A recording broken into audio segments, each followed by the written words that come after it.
శ్రీ గురుభ్యో నమః. శ్రీ మహాగణాధిపతయే నమః. కేదారేశ్వర భగవానికి జై. దీపావళి నోము. ఈ దీపావళి నోము కథను సోమిడి గ్రామంలో మొదటి నుంచి కూడా ఆచరణగా వస్తున్నటువంటి కథ. ఈ కథను ఇప్పుడు మీకు వినిపిస్తాను. సావధాన చిత్తులే ఉండి ఈ కథను వినవలసిందిగా కోరుతున్నాం.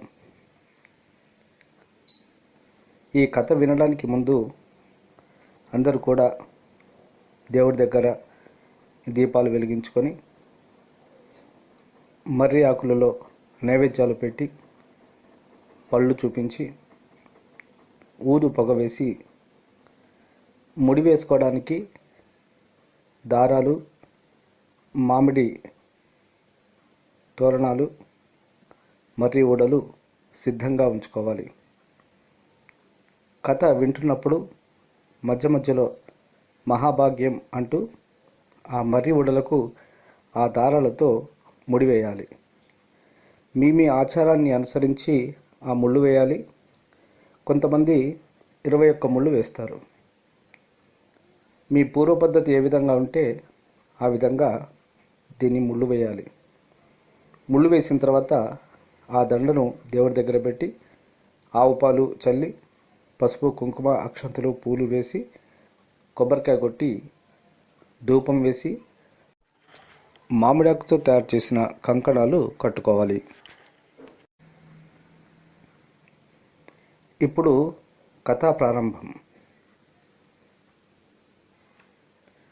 అనంగననంగా ఉజ్జయిని మహంకాళి పట్టణంలో పేదరాశి పెద్దమ్మకు చిన్నక్కమ్మ, పెదక్కమ్మ అనే 2 కూతుళ్ళు. వారికి అన్నన్న దరిద్రం. పల్లెలు తిరిగిన ఏడే మాన్కలు, పట్నం తిరిగిన ఏడే మాన్కలు. ఇట్టుండగా ఒకనాడు వాడ పిల్లలంతా కలిసి ఏరు పిరుకలకు అడవిలోకి వెళ్తారు. అడవుల్లో ఎక్కడ తిరిగినా పిడుకలు దొరకవు. అలా వారు తెలవకుండా కీకారణ్యం, బ్రహ్మారణ్యం లోపలికి వెళ్ళిపోతారు. చాలా దూరం ప్రయాణం చేసిన తర్వాత చెల్లెకి దాహం వేస్తుంది. అప్పుడు అక్కను అడుగుతుంది, అక్క నాకు దాహం వేస్తుంది అని. కీకారణ్యం, బ్రహ్మారణ్యం లోపల చీకటిగా ఉన్న ఆ ప్రదేశంలో ఎక్కడ వారికి నీరు దొరకదు. కొంచెం అవతలి వైపు వచ్చి పైకి చూసేసరికి కొంగలు పోతూ ఉంటాయి. ఆ కొంగలు పోయిన దిక్కు పోయేసరికి అక్కడ ఒక కొలను కనిపిస్తుంది. ఆ కొలంలోకి 2 అక్క చెల్లెలు కూడా దిగి దాహం తీర్చుకొని పైకి వస్తుంటారు. ఈ పైకి వస్తున్నటువంటి సమయంలోనే అక్కడ కొంతమంది దేవతా స్త్రీలు కేదారేశ్వరుని యొక్క వ్రతాన్ని ఆచరిస్తుంటారు. ఈ అక్కా చెల్లెలు ఇద్దరు వారి దగ్గరికి వెళ్ళి, అమ్మలారా, మీరు చేసుకుంటున్న ఈ వ్రతం ఏమిటి? దీన్ని ఏం వ్రతం అంటారు? ఇది చేసుకోవడం వల్ల వచ్చేటువంటి ఫలితం ఏమిటి అని అడుగుతారు. దానికి ఆ దేవతా స్త్రీలు చెబుతారు, అమ్మ, ఇది దీపావళి అమావాస్య, స్వాతి నక్షత్రం ఉన్నది. ఈ రోజున కేదారేశ్వరుని యొక్క వ్రతాన్ని కనుక చేసుకున్నట్టయితే ఎటువంటి కష్టాలున్నా కూడా తొలగిపోతాయి అని చెప్తారు. ఆసక్తి కలిగినటువంటి 2 అక్క చెల్లెలు కూడా మేము కూడా నోముకుంటాము, ఈ వ్రతాన్ని చేసుకుంటాము అని అడుగుతారు. దానికి ఆ దేవతా స్త్రీలు చెబుతారు, ఇది ఎవరు పడితే వారు నోముకునేటువంటిది కాదు. అయితే అందరూ కూడా ఈ నోములు నోముకోవచ్చు. కానీ ఎవరైతే నోముకోవాలి అని అనుకుంటారో వారు ఇంతకుముందు ఎవరైతే నోముకుంటున్నారో వారి దగ్గర నుంచి దేవుణ్ణి పంచుకొని తీసుకొని వెళ్ళి ఆ నోమును ప్రారంభం చేయాలి. మీరు ఒకవేళ ఈ దీపావళి నోము నోముకుంటాను అని అనుకున్నట్టయితే మా వద్దనే ఉండి మాతో పాటుగా మీరు దీపావళి కేదారేశ్వరుని యొక్క నోము నోముకొని మా దగ్గర పంచుకొని మీరు వెళ్ళి ఈ కేదారేశ్వరుని యొక్క వ్రతాన్ని ఆచరణ చేయవచ్చు అని చెప్తారు. ఆ విధంగా వారు కూడా ఆ నోము నోముకోవడానికి సన్నద్ధులవుతారు. వారు చెబుతారు, మర్రి ఆకులు, ఉషిక పర్వాణం, రాగంటి మట్టి బొలలు, మర్రి ఊడలు తీసుకుని వచ్చి ఈ నోము నోముకోవాలి అని చెబుతారు. సంతోషాన్ని పొందినటువంటి ఆ ఇద్దరు అక్క చెల్లెలు కూడా అక్కడే ఉండి నోముకొని నోముకున్న రాత్రి ఎక్కడికి వెళ్ళవద్దని చెబితే అక్కడే ఉండి మరుసటి రోజున దేవుణ్ణి ఎత్తుకొని దేవుణ్ణి కింద పెట్టి వాటి మీద అక్షంతలు వేస్తారు.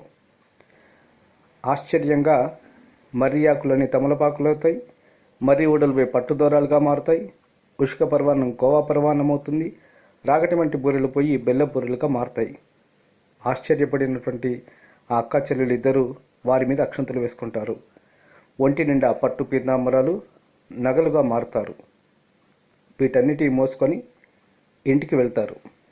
ఇంటికి వెళ్ళి విషయమంతా వాళ్ళ ఇంటి వాళ్లకు చెప్పి ఆ ఇంటి మీద కూడా అక్షంతలు వేస్తారు. ఆ దేవుని యొక్క మహత్యంతో వారికి ఉండేటువంటి దరిద్రం మొత్తం కూడా తొలగిపోతుంది. పూరి గడుసులు కాస్త పెద్ద పెద్ద భవంతులుగా మారుతాయి. ఇలా ప్రతి సంవత్సరం కూడా ఆ అక్క చెల్లెలిద్దరూ నోముకుంటూ ఐశ్వర్య సంపన్నులు అవుతున్నారు. ఇది చూసి ఆ గ్రామంలో ఉన్న వాళ్ళంతా కూడా ప్రతి సంవత్సరము నోము పంచుకుంటూ వారు కూడా నోముకుంటూ ఐశ్వర్య సంపన్నులు అవుతున్నారు. ఇది తెలిసి ఒక రోజున తూర్పు నుంచి తులాన్ రాజు, పడమటి నుంచి పల్లాన్ రాజు ఇద్దరు కూడా వీరి విశేషాలు తెలుసుకొని వివాహం చేసుకోవడానికి వస్తారు. ఆ ఇద్దరక్క చెల్లెలకి మహావైభవంగా ఆ రాజులనిచ్చి వివాహం చేస్తారు. వివాహం అయిన తర్వాత ఇద్దరు అత్తగారిలోకి వెళ్ళిపోతారు. సంవత్సరం అవుతుంది, దీపావళి పండుగ వస్తుంది.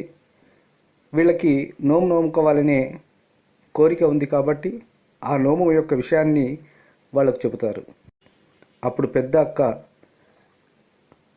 భర్త ఏ విధంగా చెబితే ఆ విధంగా వింటూ భార్య చెప్పిన విషయాన్ని కూడా భర్త విని నోమును పడగొట్టకుండా నోముకుంటారు. కానీ చిన్నక్క విషయంలో వ్రతం చేసుకోవాలి, దీపావళి పండుగ వచ్చింది, నోముకోవాలి అని చెబితే ఆయన పెడచె విన పెడతాడు. పండుగ వచ్చింది కదా అని తలంటి పోయాలని భర్తకి ఆ చిన్నక్కమ్మ తలంటి స్నానం పోస్తుంది.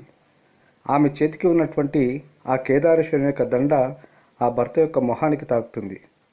అప్పుడు భర్త అంటాడు, మనకింత ఐశ్వర్యం ఉన్నది, ఇంత సంపద ఉన్నది, ఇన్ని గుర్రాలున్నాయి, ఇన్ని ఏనుగులున్నాయి, మరి ఇంత ఐశ్వర్యం ఉన్నప్పుడు ఈ మురికి దండ నీ చేతికి ఎందుకని దాన్ని తెంపి ఒక ఎండిపోయిన కాకర చెట్టు మీద వేస్తాడు. ఎప్పుడైతే దేవుణ్ణి కాదని ఆ దేవుణ్ణి తిరస్కరించి ఆ కట్టుకున్నటువంటి ఆ దండను తెంపివేసినాడో అప్పుడు ఆ దేవుడి యొక్క మాయ చేత దరిద్రాన్ని అనుభవిస్తూ ఉంటాడు. ఆ ఎండిపోయిన కాకర చెట్టు మాత్రం ఎగురుకొచ్చి మంచి కాయలు కాస్తుంటాయి. విచిత్రం ఏమిటంటే ఆ కాసినటువంటి కాకరకాయలు వీళ్ళు తింటే పురుగులు ఉంటాయి, ఎవరైనా మంది తింటే మాత్రం బాగానే ఉంటాయి. ఇదంతా చూసి పశ్చాత్తాపపడిపోతాడు. ధనం లేక ఐశ్వర్యవంతా నశించిపోతే అప్పుడు చిన్నక్క తన తమ్ముని పిలిచి తను పడుతున్నటువంటి కష్టాలన్నీ తమ్ముడికి తెలియచేసి అక్క దగ్గరికి వెళ్ళి ధనం తీసుకొని రమ్మని పంపిస్తుంది. తమ్ముడు అక్క దగ్గరికి వెళ్ళి జరిగిన విషయమంతా చెబితే అక్క, ఈరోజు దీపావళి పండుగ, మనం ఇంట్లో కేదారేశ్వరుని యొక్క దీపావళి నోముకుంటాం, నువ్వు కూడా ఉండి దీపావళి నోముకున్నని నేను ఇచ్చే ధనాన్ని తీసుకుని వెళ్ళమని చెబుతుంది. తమ్ముడు సరేనని ఆ దీపావళి నోము పూజను పూర్తిగా శ్రద్ధగా వింటాడు, కనులారా చూస్తారు. అప్పుడు పెద్దక్క కనిపిస్తుంది. ఓహో, నా సోదరి కేదారేశ్వరుని యొక్క దండ తెంపివేసినందునే ఈ విధమైనటువంటి కష్టాలు అనుభవిస్తుంది అని గమనించి తమ్ముడిని పిలిచి చెబుతుంది. తమ్ముడా, ఇదిగో ఇది ఒక వెదురు బొంగు, దీని లోపల వెలిపించి వజ్రవేడి ఇడియాలన్నీ పోసిపెట్టిన, తోవలో దొంగలుంటారు కాబట్టి చాలా జాగ్రత్త సుమా అని చెప్పి ఆ కట్టెని తమ్ముడి చేతికిచ్చి పంపిస్తుంది.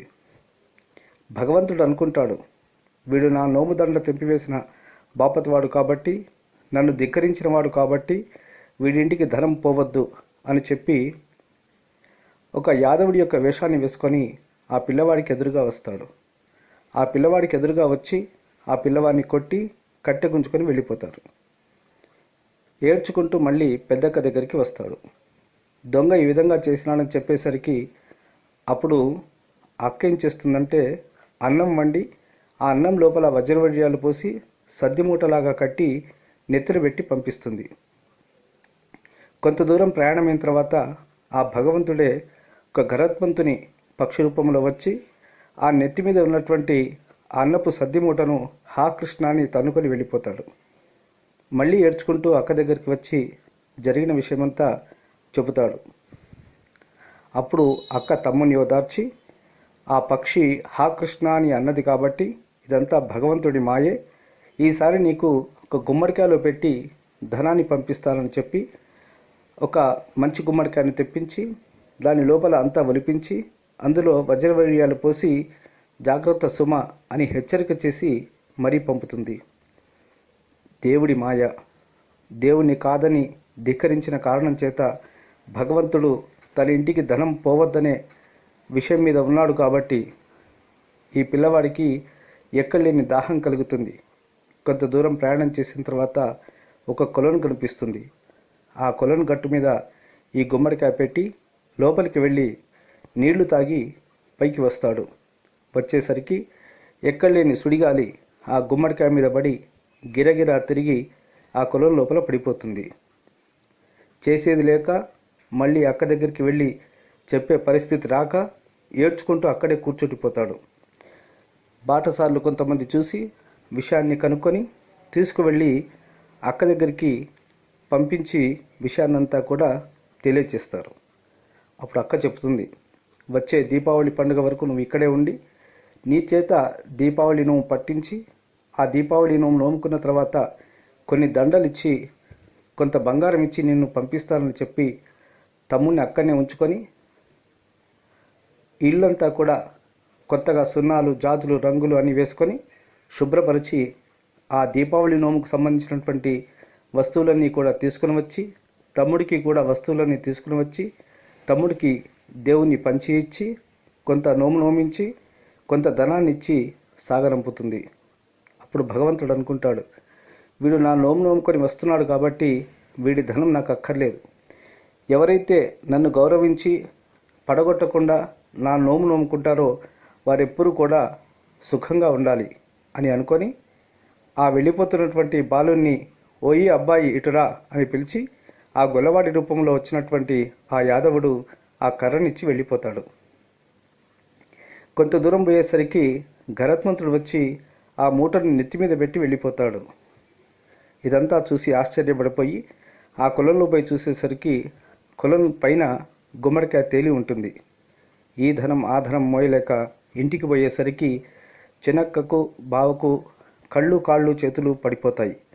వాళ్లకు జరిగిన విషయమంతా చెప్పి వాళ్ళ మీద అక్షంతలు వేసేసరికి వాళ్ళకి కళ్ళు కాళ్ళు చేతులు అన్నీ వస్తాయి. అప్పుడు చెప్తాడు తమ్ముడు, దీపావళి నోమును ఒకసారి పట్టుకున్న తర్వాత ధిక్కరించిన ఆ నోమును నోముకోకపోయినా అనేకమైనటువంటి కష్టాలు వస్తాయి.